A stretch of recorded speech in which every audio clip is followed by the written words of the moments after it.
मला संजय राऊतजींना एवढंच सांगायचं आहे की गणेश नाईक सत्तेशिवाय राहू शकतील का? त्या मंदा मात्रेला धक्का द्यायला खूप वेळ लागेल हो. मंदा मात्रेने स्वतः धक्का दिलेला आहे 2दा. आणि सत्तेशिवाय लाचार, मी काय सत्तेशिवाय लाचार नाही आहे.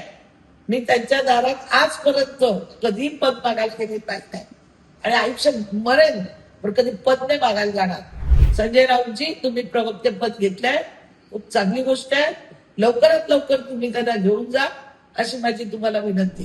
भारतीय जनता पार्टीचे 2 सक्रिय कार्यकर्ते माननीय मुख्यमंत्री, माननीय प्रदेश अध्यक्ष चव्हाण साहेब यांच्याकडे दिले होते आणि ती प्रदेश नावं इकडे येणार होती, दिली गेलेली नाही असे समजते मला.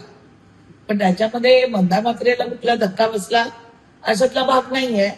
मला धक्का मारला अजून वेळ लागणार आहे.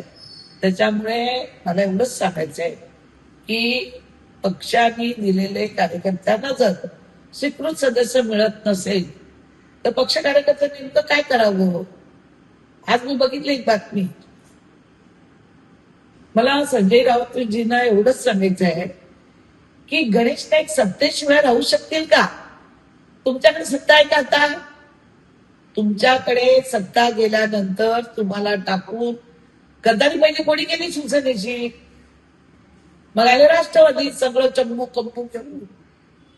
तुमच्यासाठी एक सुद्धा नगरसेवक त्यांनी सोडला नाही शिवसेनेचा निवडणूक लढवायला. संजय राऊत, तुम्ही काय सांगता सगळ्यांना? त्याच्यानंतर शरद पवारकडे आले, पवार साहेबांकडे सगळं गाचा उंटाळला, सगळं झालं, पोट भरलं, सगळं झालं. मग आले भाजपमध्ये. आता भाजपमध्ये तीच पुन्हा प्रथा, पुन्हा भाजपमध्ये पोट भरल्यानंतर इथला पुन्हा गच्छंत उचलणार, आणखी तिसरीकडे जाणार. त्या मंदा मात्रेला धक्का द्यायला खूप वेळ लागेल हो. मंदा मात्रेने स्वतः धक्का दिलेला आहे 2दा आणि सत्तेशिवाय लाचार, मी काय सत्तेशिवाय लाचार नाही आहे.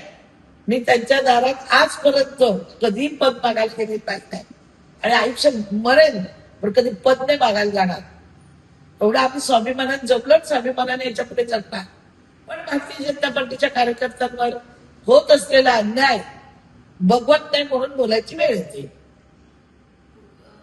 भाजपमध्ये आले का सत्ता बघूनच आले, त्यांच्याकडे होतं काय?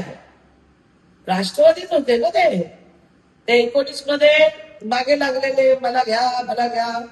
पक्षाने घेतलं, त्यांना चांगलं केलं, संघटना मजबूत झाली. आता महापौर बसला. आता महापौर बसल्यानंतर मागचं विसरून विकास कामावर बोललं पाहिजे ना. कोणी विकास कामावर बोलत नाही. 1 वर्ष झालं आणि मी विकास कामं करते, त्याला कुठेतरी बाद करतात, स्पीड ब्रेकर आणतात. त्याच्यामुळे विकास कामावर चर्चा झाली पाहिजे. मला वाटतं संजय राऊतजी, तुम्ही प्रवक्ते पद घेतलंय, खूप चांगली गोष्ट आहे. लवकरात लवकर तुम्ही त्यांना घेऊन जा अशी माझी तुम्हाला विनंती. संजय राऊतांनी काय समजावं, काय करावं तो त्याचा प्रश्न आहे. पण मी त्यांना जुनी आठवण का करून दिली की पहिल्या पक्षाचे तुमचे गद्दार कोण होते ती त्यांना मी आठवण करून दिली. बाकी काय नाही.